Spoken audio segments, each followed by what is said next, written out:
ज्येष्ठ की गर्मी भूल कर भी ना खाएं ये सब्जी। क्या आपको पता है कि ज्येष्ठ के इस महीने में आपकी एक छोटी सी गलती जैसे कि दोपहर के खाने में बैंगन की सब्जी खाना आपके पूरे शरीर का सिस्टम बिगाड़ सकती है।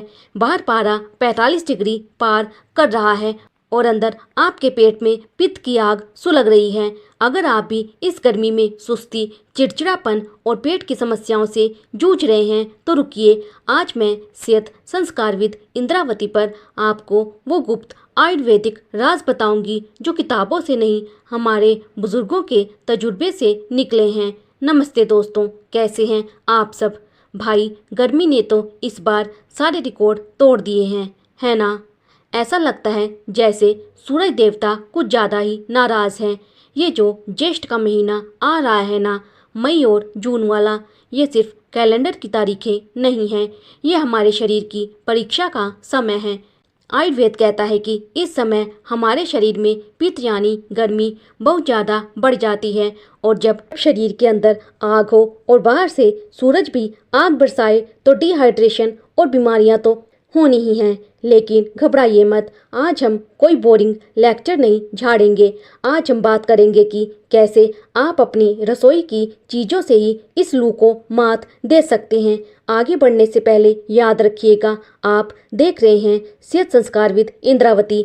अगर आप अपनी और अपने परिवार की सेहत को लेकर फिक्रमंद हैं तो हमारे साथ जुड़े रहें। चलिए सबसे पहले बात करते हैं उन सुपर फूड्स की जो इस तपती गर्मी में आपके शरीर के लिए किसी एयर कंडीशनर एसी से कम नहीं है।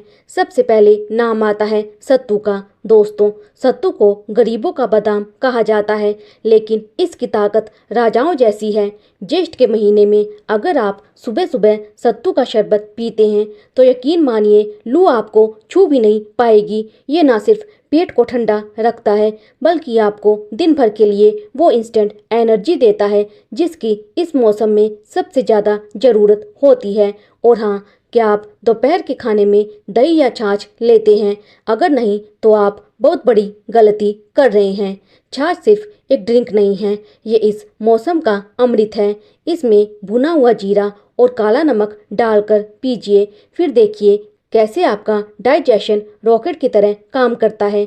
चलिए सिलसिले को आगे बढ़ाते हैं। अब बात करते हैं उन फलों और सब्जियों की जो इस मौसम में हमारे शरीर के लिए सुरक्षा कवच का काम करते हैं। और हाँ, उस सावधानी की भी जिसे अक्सर लोग नज़रअंदाज कर देते हैं। दोस्तों, अक्सर लोग गर्मी में सिर्फ ठंडा पानी पीकर काम चलाने की कोशिश करते हैं, लेकिन क्या आपको पता है कि शरीर की प्यास सिर्फ पानी से नहीं बुझती? ज्येष्ठ के महीने में हमें ऐसी चीज़ों की ज़रूरत होती है जिनमें नेचुरल वाटर कंटेंट ज़्यादा हो। अब ज़रा अपनी सब्जी की टोकरी की तरफ देखिए, क्या उसमें लौकी और तोरई नज़र आ रही हैं? शायद बहुतों को ये सब्जियां बोरिंग लगे, लेकिन ज्येष्ठ में लौकी आपके लीवर और पेट के लिए किसी वरदान से कम नहीं है। ये पचने में इतनी हल्की होती है कि आपके शरीर को इसे पचाने के लिए एक्स्ट्रा मेहनत नहीं करनी पड़ती, जिससे शरीर के अंदर गर्मी पैदा नहीं होती। और फलों की तो क्या ही बात करें, तरबूज, खरबूजा और खीरा ये कुदरत के बनाए हुए वाटर बॉम्ब्स हैं। इनमें 90% से ज़्यादा पानी होता है।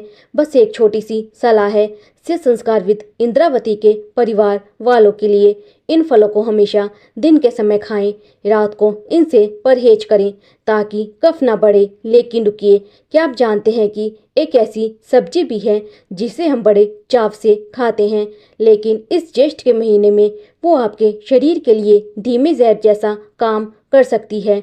जी हाँ, मैं बात कर रही हूँ बैंगन की। आखिर क्यों आयुर्वेद ज्येष्ठ में बैंगन खाने को मना करता है? चलिए जानते हैं। देखिए, बैंगन की तासीर गर्म होती है। आयुर्वेद के हिसाब से ज्येष्ठ में हमारे शरीर में वात और पित्त दोनों ही थोड़े बिगड़े हुए होते हैं। ऐसे में अगर आप बैंगन खाते हैं तो ये आपके शरीर में खुजली, पित्ती या फिर पेट में भयंकर जलन पैदा कर सकता है। पुराने बुजुर्ग तो यहाँ तक कहते थे कि इस महीने बैंगन खाना बीमारियों को दावत देना है। तो भाई, कम से कम जून खत्म होने तक बैंगन से थोड़ी दूरी बना लीजिए। इसके अलावा क्या आपको भी तीखा और तला भुना खाना पसंद है? देखिए, मुझे पता है कि शाम को समोसे या पकोड़े देखकर जी ललचाता है, लेकिन ज्येष्ठ की ये दोपहरें बहुत बेरहम होती हैं। जितना आप मसालेदार और तेल वाला खाना खाएंगे, आपका शरीर उतना ही डिहाइड्रेट होगा। इसकी जगह आप बेल का शरबत या नारियल पानी ट्राई कीजिए। यकीन मानिए, बेल का शरबत पेट की दीवारों पर एक ठंडी परत बना देता है, जिससे हार्ट स्ट्रोक का खतरा 0 हो जाता है। याद रखिए, आप ये खास जानकारी सेहत संस्कारविद इंद्रावती पर सुन रहे हैं। हमारा मकसद सिर्फ जानकारी देना नहीं, बल्कि आपकी जीवन शैली में छोटे छोटे सुधार लाना है। दोस्तों, अक्सर लोग कहते हैं सब कुछ तो छोड़ दिया, अब खाएं क्या। तो देखिए, ज्येष्ठ के महीने में हमारा पाचन तंत्र थोड़ा सुस्त पड़ जाता है। जैसे हम भारी काम करने के बाद थक जाते हैं, वैसे ही गर्मी में हमारा पेट भी जल्दी थक जाता है। इसीलिए इस समय हल्का भोजन ही सबसे बड़ी औषधि है। मेरी मानिए तो दोपहर के खाने में मूंग की दाल और चावल से बेहतर कुछ नहीं है। मूंग की दाल की तासीर ठंडी होती है और ये इतनी सुपाच्य होती है कि आपका पेट आपको दुआएं देगा। इसमें थोड़ा सा घी डालिए, क्योंकि घी पित्त को शांत करता है। और हाँ, खाने के साथ वो जो नींबू पानी आप पीते हैं ना, उसे सिर्फ प्यास बुझाने का जरिया मत समझिए। नींबू पानी विटामिन सी का वो भंडार है जो आपकी इम्यूनिटी को इस तपती धूप में टूटने नहीं देता। लेकिन क्या आप पानी पीने का सही तरीका जानते हैं? कहीं आप भी फ्रिज का एकदम चिल्ड पानी तो नहीं पी रहे? रुकिए, क्योंकि आपकी ये एक आदत आपकी मेहनत पर पानी फेर सकती है। देखिए, जब आप बाहर से तपते हुए आते हैं और सीधे फ्रिज का बर्फ जैसा पानी पी लेते हैं, तो शरीर का तापमान अचानक गिर जाता है। इससे पाचन रुक जाता है और आपको गले की समस्याएं हो सकती हैं। इसकी जगह मिट्टी के घड़े का पानी पीजिए। घड़े का पानी ना सिर्फ प्राकृतिक रूप से ठंडा होता है, बल्कि उसमें मिट्टी के गुण भी होते हैं जो शरीर के पीएच लेवल को बैलेंस रखते हैं।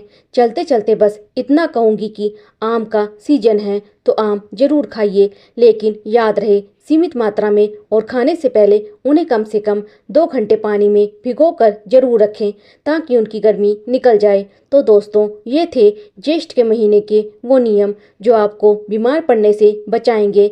सेहत कोई एक दिन का काम नहीं है, ये एक संस्कार है जिसे हमें रोज निभाना है।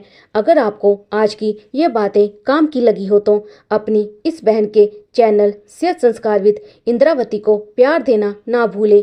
इस वीडियो को अपने उन दोस्तों और रिश्तेदारों के साथ जरूर शेयर करें जो इस गर्मी में बेहाल है। स्वस्थ रहिए, मस्त रहिए और अपना बहुत सारा ख्याल रखिए। मिलते हैं अगले वीडियो में एक नई जानकारी के साथ। तब तक के लिए नमस्ते।